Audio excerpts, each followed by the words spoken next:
Antonio Crespo, analista político, gracias por estar con nosotros. ¿Cómo viste los vivas y los mueras? Bueno, pues siempre vemos en los gritos, desde siempre, que los presidentes utilizan ese foro para meter su propia agenda, los elementos de su discurso que están manejando. Entonces, bueno, pues con López Obrador vemos lo mismo, ¿no? Dio a la soberanía, que ha estado manejando esa idea por el conflicto que hay con Estados Unidos, con el TEMEC. Viva la paz mundial, porque también ha estado manejando la cuestión de Ucrania y Rusia, y él propone pues una forma de lograr una tregua. Eso es parte de su discurso, pues lo incluye en el grito. Y los mueras, bueno, pues efectivamente no se utilizan mucho los gritos, casi siempre son viva, viva los héroes y viva las ideas que traen políticas en ese momento los presidentes. Pues el único muera que se recuerda es el muera el mal gobierno de Hidalgo, original. Pero ahora lo incluye López Obrador, también con parte de su discurso político, que es en contra del clasismo, en contra del racismo, en contra de la corrupción y la impunidad, que según él ya se acabaron. Entonces, bueno, pues los utiliza políticamente. El grito es una cuestión patriótica de toda la nación, pero todos los presidentes la usan políticamente a partir de su propio programa, de sus proyectos, de su discurso, y se convierte en un instrumento de propaganda política, más que de exaltación nacional, que incluya a todos los mexicanos. Se convierte en propaganda política dirigido y apoyado por los que siguen ese gobierno, pero excluyendo a los disidentes o a los opositores y críticos. José Antonio, vámonos al fondo. Muchos en la mañana preguntaban qué es el clasismo, si realmente los mexicanos somos clasistas, evidentemente racistas, más allá del tema de corrupción, que en unos minutos también quiero entrar en eso, pero si este era un discurso efectivo para tratar de alguna manera borrar cualquier división de los mexicanos, tratar de reducir esa disputa de clases, o por el contrario, era un discurso para dividir, para nuevamente causar esta polémica entre fifís y chairos, etcétera. Sí, el discurso de los populistas no es para unificar ni conciliar.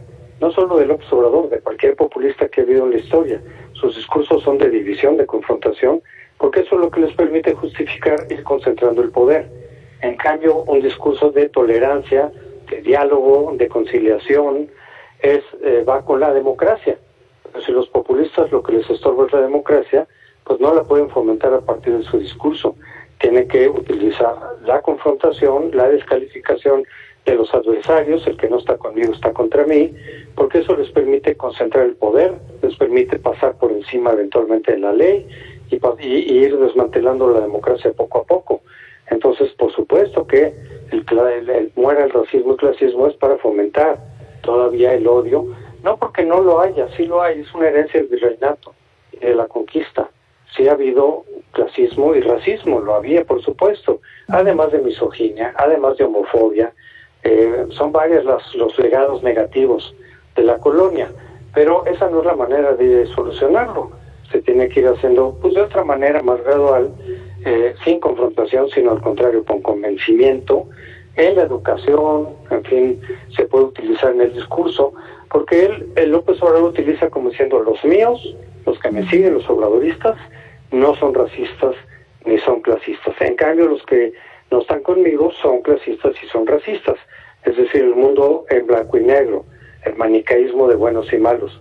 No, hay muchos obradoristas que son racistas, yo conozco a varios y son clasistas, y hay muchos no obradoristas que no son racistas y clasistas. O sea, sí existe en México clasismo y racismo, pero no están así alineados los no racistas con López Obrador, todos, y todos los que están divergentes de López Obrador son clasistas y racistas.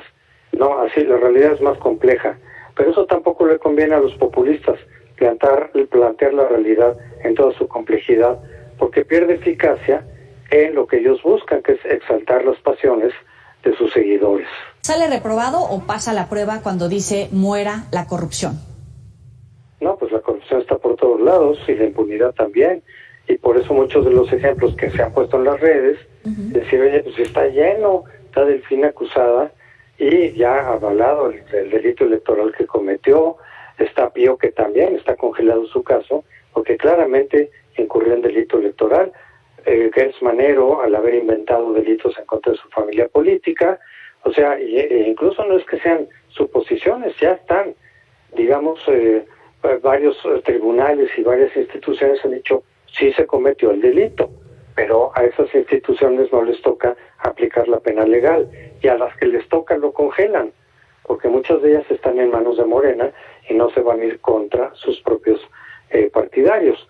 Pero claro que hay ejemplos muchísimos de triquiñuelas, de contratos directos, ¿no? Que benefician a amigos, a parientes. O sea, la corrupción está todo lo que da. Pero hay otra cosa también que hay que señalar. La ley no la ha utilizado López Obrador, como no la utilizaban en gobiernos anteriores, pero en eso también se parecen mucho. No la utilizan para combatir la corrupción en serio.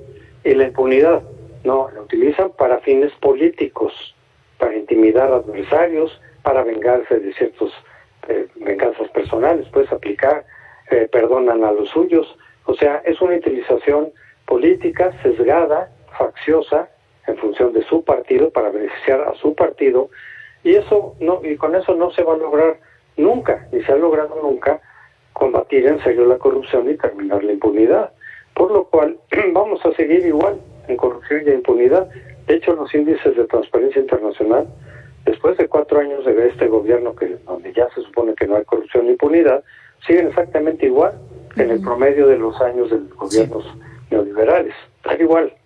El capital político del presidente López Obrador, sobre todo en América Latina, con los liderazgos que ya sabemos que lo siguen, más allá obviamente de Evo Morales, del expresidente Pepe Mujica, de Nicolás Maduro, del propio presidente de Colombia, de Argentina, de Ecuador, todas esas simpatías que ha juntado en América Latina, le da como para impulsar esta propuesta de pegarle, por un lado, a la ONU, llamar a la paz y la concordia en la crisis y la guerra en Ucrania, y sobre todo para desmantelar este sistema de la OTAN? No, para nada, en absoluto. A muchos de esos líderes que los llamamos bolivarianos en términos genéricos, y que son antiimperialistas, antinorteamericanos, no les gusta la ONU y la OEA, porque pues hay mucha influencia de países de potencias, ¿no? Pero no le da para eso en absoluto. De hecho, hay un discurso esquizofrénico ahí, porque por un lado ataca y descalifica a la ONU, por otro lado propone para su comisión de paz o de tregua al propio secretario general de la ONU, cuando acaba reciente, había descalificado el papel de la ONU, lo que han hecho, lo que no han hecho, etcétera, y luego propone al secretario general. Hay esquizofrenia ahí, discursiva, digamos. Pero no, los países occidentales, pues no, evidentemente no lo toman en cuenta. Lo tomará en cuenta Evo Morales, lo tomará en cuenta Maduro, en fin, el cubano, pero no las potencias occidentales. Eso no tiene nada que ver, que la OTAN, ellos tienen su propia problemática y no van a oír, pues, ¿verdad?, a tomar en serio a un populista latinoamericano. José Antonio Crespo, gracias por estar con nosotros para el auditorio de Mega Noticias. Muy buena noche. Hasta luego. Adiós. Hasta luego. Bueno, ya que estábamos hablando del discurso del presidente donde llamaba a que muera el clasismo, hay que repensar, ¿no? Cuando habla de clasismo, ¿cómo andamos en clases? ¿Cómo anda la clase media, la clase baja y esa reducida clase alta de nuestro país? Vamos a verlo.